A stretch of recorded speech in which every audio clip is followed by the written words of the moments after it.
1 साल के जैसे ही लाला भय तो लाला के 2 दांत निकल आए, और 2 दांत जैसे ही निकले तो ठाकुर जी बोले, अब जब बच्चे के दांत निकलते हैं किसके साथ अपने दांतें खुद ही दबाता है। ठाकुर जी के मन में आई अब तो मेरे दांत निकल आए, अब मैं सवन्ने कैसे बताऊं कि मेरे दांत निकल आए, अभी बोलना तो आवे ना है। लाली की अपेक्षा लाला थोड़ा लेट बोलते हैं, लाली जल्दी बोलने लगती है। ठाकुर जी 1 साल के आगे भी बोलना तो आवे ना है। अब कैसे बताऊं मैया को कि मेरे दांत आ गए। बगल में दाऊ दादा बैठे, दाऊ दादा को हाथ उठाया, उठाए करके अपने मुंह में लेके जोर से काट गए, और जैसे ही काटे यस दाऊ दादा चिल्ला, मैया मैया मैया मैया काट गो काट गो काट गो। अब मैया ने जैसी सुनी काट गो तो मैया सोची कोई बछड़ा काट गो होगो, दौड़ी भीतर थे, और जैसे ही आकर के देखी तो आंगन में श्री गोपाल जी दाऊ दादा को मुंह अपने हाथ अपने मुंह में लेके जोर से काट रहे और छोड़ नहीं रहे। मैया देख लाला मुंह काट गो। यशोदा मैया ने जैसी देखी हैं, आए करके हाथ हटायो, बलराम जी अपना हाथ देख रहे हैं, और यशोदा मैया होठ उठा उठा के लाला के मुंह देख रही, अरे मेरे लाला के तो दतुइयां आ गई, अरे मेरे लाला के तो दांत आए गए हैं, मेरे लाला के तो 2-2 दतुइयां निकल आई। मैया तो गई जाए करके बोली, ढोल बजाओ नगाड़े बजाओ उत्सव मनाओ। बोले कौन को उत्सव? बोले दंतावली प्रकट उत्सव होएगो, लाला के दांत निकल आए। दाऊ दादा बोले मेरा हाथ काट गो, यहाँ उत्सव मनो है। हाँ ले लेंगे विराज जा, ले लेंगे। इधर देखो, अब भीड़ लगी है और सब ब्रजवासी एक एक करके आ रहे हैं। मैया ने हमें दिखा दे कैसे दांत हैं, तो मैया बीच में लाला के होठ उठावे, फिर 2 दांत दिख जाए। सब ब्रजवासी अरे मैया कितना सुंदर, नेक मैया हमें कटवाए दे यहाँ पे, नेक देखें तो कैसे काटे लाला। इतना प्रेम है ठाकुर जी से। आहा, सब ब्रजवासी आनंद कर रहे हैं। मैया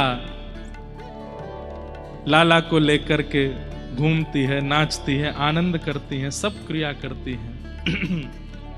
ठाकुर जी ने सबसे पहले शब्द का उच्चारण किया। मैया गोद में लेकर के बोली लाला बोल मैया। ठाकुर जी नहीं बोले। नंद बाबा बोले मोए दो, मेरा नाम बोलेगो। लाला बोल बाबा। ठाकुर जी नहीं बोले। बलराम जी अपनी गोद में लगे, बोले लाला बोल भैया। नहीं बोले। इतने में ही गौशाला की एक गैया निकल आई बाहर। सो ठाकुर जी उंगली करके बोले गैया, और जैसे ही गैया बोली है, यशोदा मैया बोली लाला दोबारा बोलियो, कहा बोली तेने? बोले गैया। सबसे पहला शब्द पर ब्रह्म ने ब्रह्मांड में आकर के क्या बोला? गैया। गैया शब्द बोले हैं सबसे पहले। कितनी प्रिय है ठाकुर जी को गाय। आप कभी बाल लीला सुनेंगे ना, बिना गैया के कृष्ण लीला है ही नहीं। हर मोड़ पर, हर पड़ाव पर आपको गौ दिखाई देगी। इतना प्रेम प्रीति करते हैं ठाकुर जी गैया से।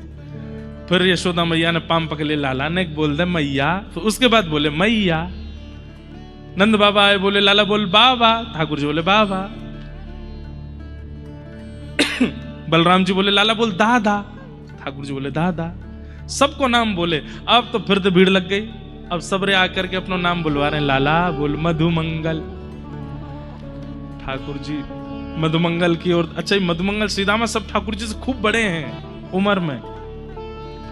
ठाकुर जी मुंह की ओर देखें और मुंह बना करके बोल रहे हैं, दारी के अभी बोलना सीखो हूं मैं, इतना बड़ा नाम कैसे बोलूंगा, कि छोटे छोटे नाम बुलवाओ। इतने में श्रीदामा, लाला बोल श्रीदामा। ठाकुर जी बोले श्रीदामा। श्रीदामा बोल गए, मधुमंगल नहीं बोलो। फिर कहा भयो सब सखान ने अपने छोटे छोटे नाम रख लिए, तन सुखा, मन सुखा, धन सुखा, सुबल तोक, ये सब ठाकुर जी के सखा भय। सब ऐसी लीला ठाकुर जी कर रहे हैं।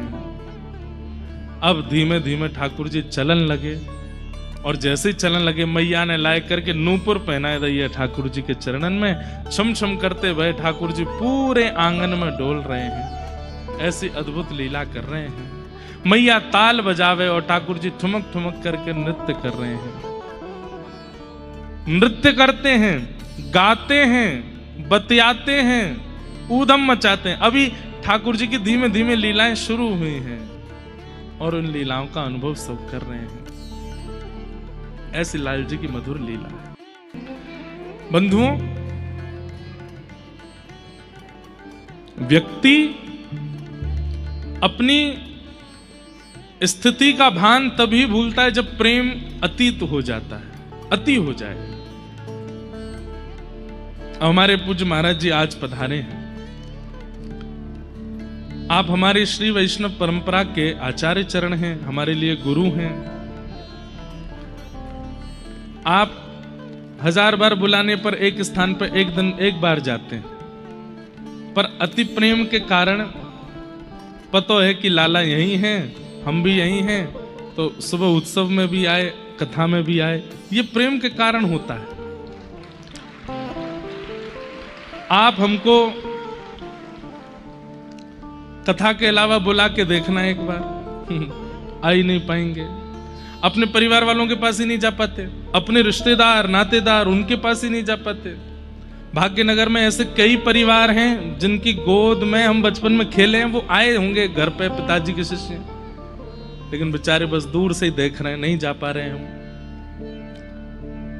इसका मतलब ये नहीं कि प्रेम नहीं है, लेकिन अब वहां तो समय नहीं है इसलिए नहीं जा पा रहे। पर प्रेम का एक स्वरूप होता है कि प्रेम में व्यक्ति अपना स्वरूप भूल जाता है और फिर अपने प्रेमी के लिए कैसे भी करके कुछ ना कुछ सहज स्वरूप प्रकट करता है। सहजता का प्रादुर्भाव ये प्रेम का प्रतीक है।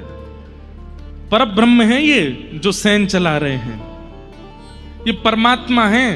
इनकी एक भ्रगुटी टेढ़ी करने पर भूचाल आ जाता है तीनों लोकों में।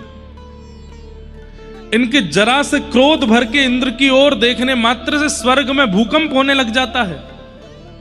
ये जब अपने सिंहासन से पैर नीचे रखते हैं तो शेषनाग कंपायमान हो जाते हैं। इनकी श्वास लेने और छोड़ने से समुद्र में उफान भरता है। वो परमात्मा है। ब्रज में देखो, ग्वाल बालन के संग डोल रहे हैं, उनके संग खेल रहे हैं, उनके संग कूद रहे हैं। अरे कहां तक कहें, अब पद में ढूंढूं तो मुझे मिल जाएंगे, हैं पद मैंने पढ़े हैं। ठाकुर जी ग्वाल बालों के संग कैसे खेल लीला करते हैं, बोले चलो मेरो आज घुड़सवारी करवे को मन है, तो घोड़ा बन जा, चल ए मधुमंगल घोड़ा बन। मधुमंगल घोड़ा बन गए, ठाकुर जी के ऊपर बैठ गए। अब थोड़ी देर तक तो मधुमंगल चलता रहो, थोड़ी देर बाद मधुमंगल उठ गए, सो ठाकुर जी गिर गए। अरे जी काकी होते ने, बोले अब मैं ही बनो रहूंगा, अब तू बन। ठाकुर जी घोड़ा बने, और जब मधुमंगल बैठ रहा था ना उनके ऊपर, उस समय आकाश में 33 कोटि देवता हाथ जोड़ करके थर थर कांप रहे थे। बोले अरे मधुमंगल, तुमको पता है तुम किस पे बैठ रहे हो? गरुड़ जी महाराज के नेत्र लाल पड़ रहे हैं। बोले मैं अभी जाता हूं, चीर दूंगा इसको बीच में से। लेकिन ठाकुर जी ने सबको कह रखा है, यहां मेरा प्रेमावतार हुआ है। मेरे पौरुष, मेरे पराक्रम, मेरे ईश्वरत्व को भुला करके मैं लीला कर रहा हूं। इसलिए भगवान धराधाम पर 100 वर्ष से अधिक रहे श्री कृष्ण, लेकिन 11 वर्ष 56 दिन की व्रज की लीला सब पे भारी पड़ जाती है। भगवान का ऐश्वर्य एक तरफ, भगवान का पराक्रम एक तरफ, भगवान के वैदुष्य एक तरफ, और व्रज का प्रेम सब पे मानो जैसे ऐसे पानी फेर देता है। सब आप महाभारत की कथा सुन लीजिए, उसमें गीता का ज्ञान जब श्री कृष्ण देते हैं तो कृष्ण की ज्ञानमयी वाणी सुन लेना, विराट रूप का वर्णन सुन लेना। द्वारिका में कितने, एक दिन में हम और हमारे गुरुदेव जो हमको पढ़ाते हैं, जब जब हम मिलते हैं तो हम कुछ ना कुछ नया करते हैं। तो एक दिन हम और गुरुजी बैठ करके हिसाब लगा रहे थे कि भगवान ने पृथ्वी पर आकर कितने दैत्यों को मारा। श्री कृष्ण ने करोड़ पार कर गए, करोड़ों दैत्यों का वध किया। आंकड़ा लिखा है, जब कल मथुरा से द्वारिका जाएंगे ना, वहां पे वो आंकड़ा लिखा है, मैं बताऊंगा कितने कितने दैत्य मारे ठाकुर जी ने। पर वंशी बाकी सबको शून्य कर देती है। व्रज का रास 16,108 विवाहों पर पानी फेर देता है। गिरिराज धरण लीला द्वारिका लीला को फीका कर देती है। क्यों? क्योंकि यहां प्रेमी श्री कृष्ण है। मैं एक बात कथा में कहा करता हूं, आज गोवर्धन लीला है ना कथा में, व्यक्ति जब भारी वस्तु को उठाता है ना तो अपने शरीर के 3-4 भागों को टेढ़ा मेढ़ा कर देता है। ये स्पीकर रखा, इसको उठाने के लिए मुझे घुटने टेढ़े करने पड़ेंगे, कमर टेढ़ी करनी पड़ेगी, हाथ भी उठाने पड़ेंगे, बहुत टेढ़ा मेढ़ा होकर के, और बड़ा वजन उठाते हैं तो बहुत फिर जोर लगा करके उसको धारण करते हैं। भारी वस्तु को उठाने में शरीर के अंग प्रत्यंगों को टेढ़ा किया जाता है, पर अब ये है इसको उठाने के लिए हमें कुछ नहीं करना पड़ा, उठ गया क्योंकि भार नहीं है। लेकिन कृष्ण लीला में 7 कोस लंबे चौड़े गिरिराज पर्वत को ठाकुर जी ऐसे उठाते हैं सीधे, और 40 ग्राम की वंशी को पाम टेढ़े, कमर टेढ़े, गर्दन टेढ़ी, और फिर ऐसे उठाते हैं, सब टेढ़े है जाए। क्यों? गिरिराज धारण में प्रभाव का दर्शन है और वंशी धारण में प्रेम का दर्शन है। ठाकुर जी मानो टेढ़े क्यों खड़े हैं वंशी धारण में? ये हाथ पांव टेढ़े क्यों किए ठाकुर जी ने? ठाकुर जी कह रहे हैं मेरे अंग प्रत्यंग कोई के सामने ना झुकेंगे सिवाय प्रेम के। प्रेम के आगे झुक जाऊंगा।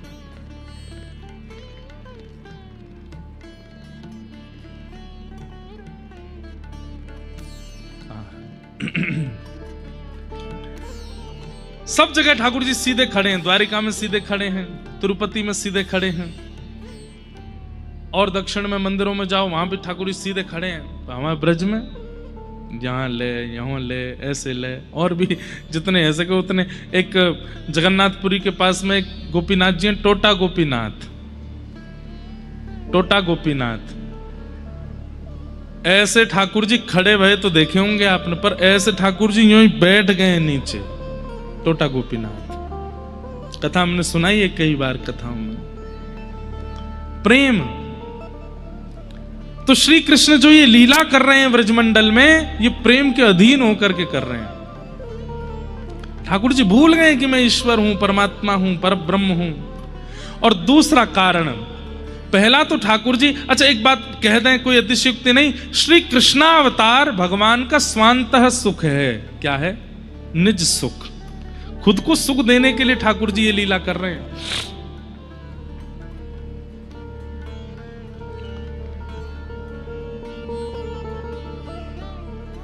भगवान लीला कर रहे हैं। कैसी लीला कर रहे हैं? संज्ञग्निडम शशि जलध्वज कंटकेभ्य क्रीडा परावति चलौ स्वसतो निषेद्धुम ग्रह्याणि कर्तुमपि यत्र न तज्जनन्यो शोकात् आपतुरलं मनसो नवस्थामु।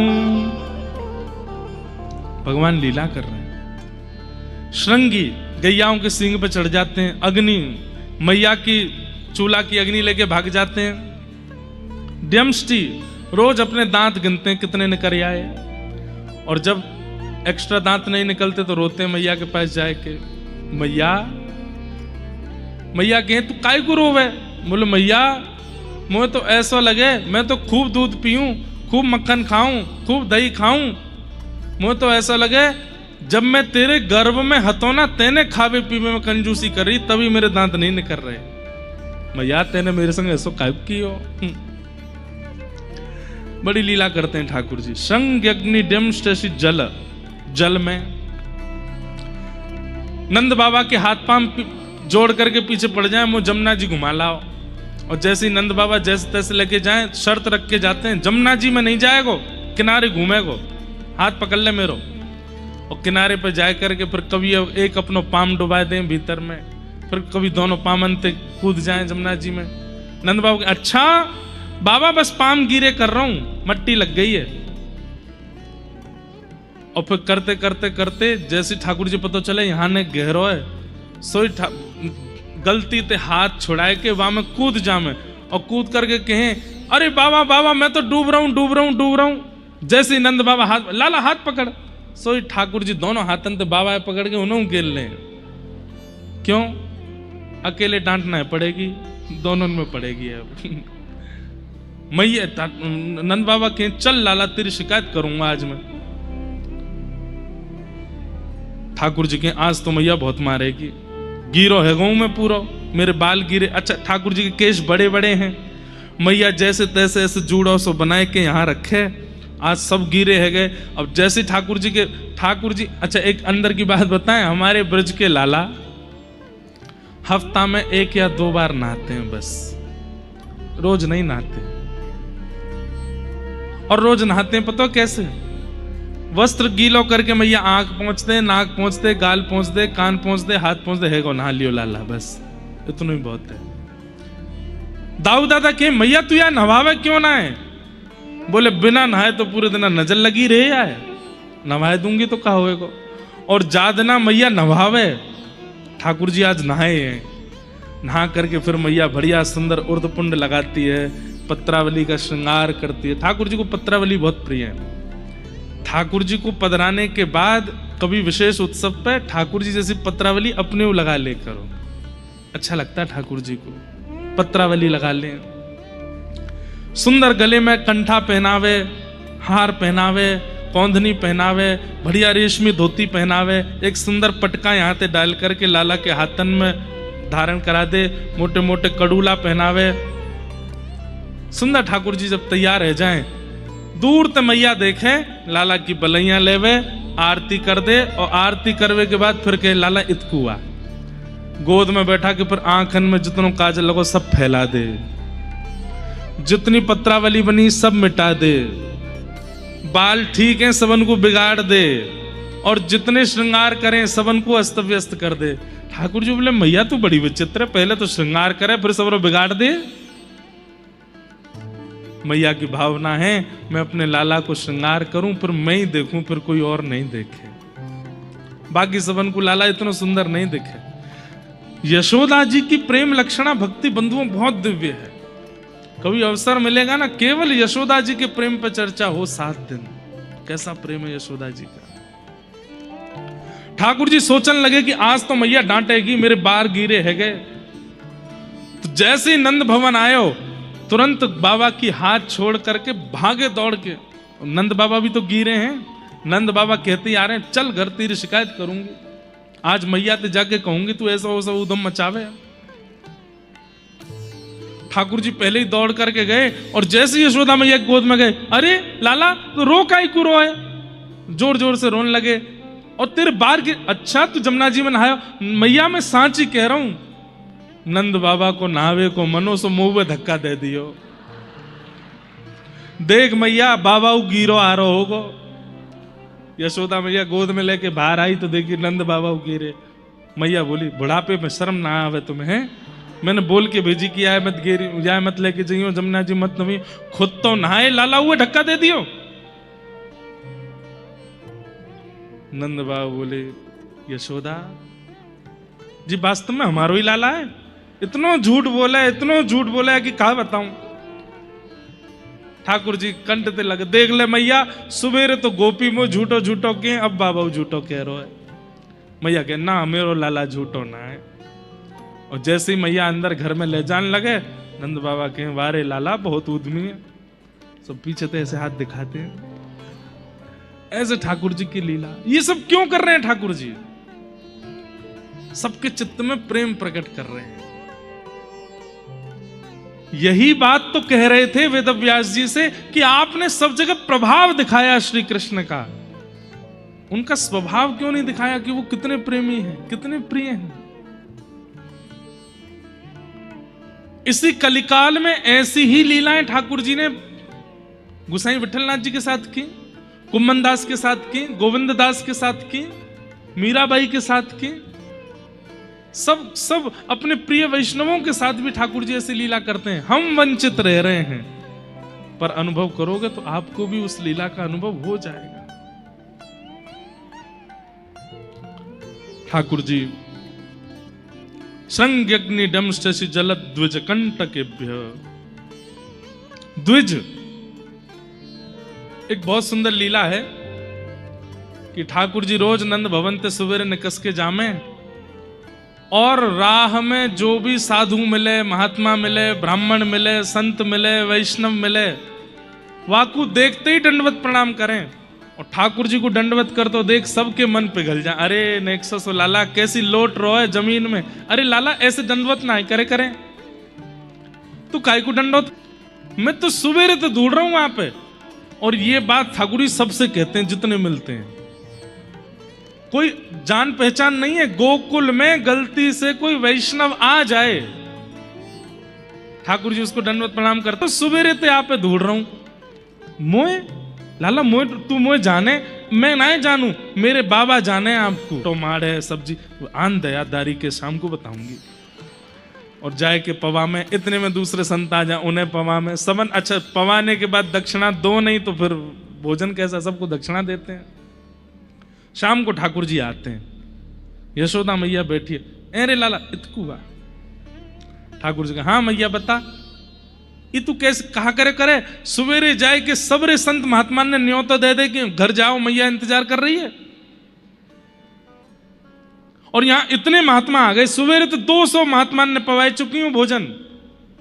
लाला मोए पवावे में दिक्कत ना है, लेकिन पहले पता हो कि 200 महात्मा आवे तो रसोई वैसी बने। अब यहां 4 आदमी इनके काजे सब्जी बने और आज हमें 200 बार बार चूल्हो जलानो पड़े, काय को करे तू ऐसो। मैया तू मेरी बात मानेगी? बोले हाँ। देख मैया 2 कारण।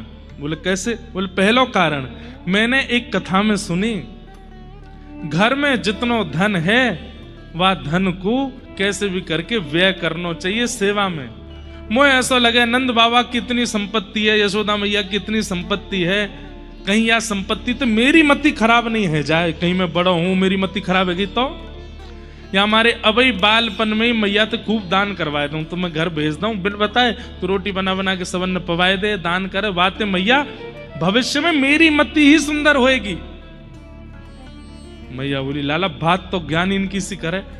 हाँ मैया यही मारे मैं भेज दूं, ताकि अन्न दान, वस्त्र दान और धन दान ये हमारे नंद बाबा और यशोदा मैया को है तो रहेगा, धन शुद्ध होगा तो मैं भी पवित्र रह जाऊंगा। यशोदा मैया अच्छा दूसरा कारण कहा है लाला, तूने कही ना 2 बातें। ठाकुर जी बोलो वो ना बताऊंगा। ना बतानी तो पड़ेगी लाला। ठाकुर जी बोले मैया बता दूं तू मारेगी तो नहीं? ना मारूंगी। बोले मेरी सौं खा ना मारेगी। मैया बोली मैं ना मारूंगी तू बता ना। बोले पहले हाथ छोड़ मेरे ताकि मैं भाग सकूं। मैया बोली ऐसी कहा बात, अब तो हाथ पकड़ और लियो। ठाकुर जी बोले मैया हाथ छोड़ दे मैं तुरंत बता दूंगा। मैया ने कहा ले छोड़ दी, अब बता।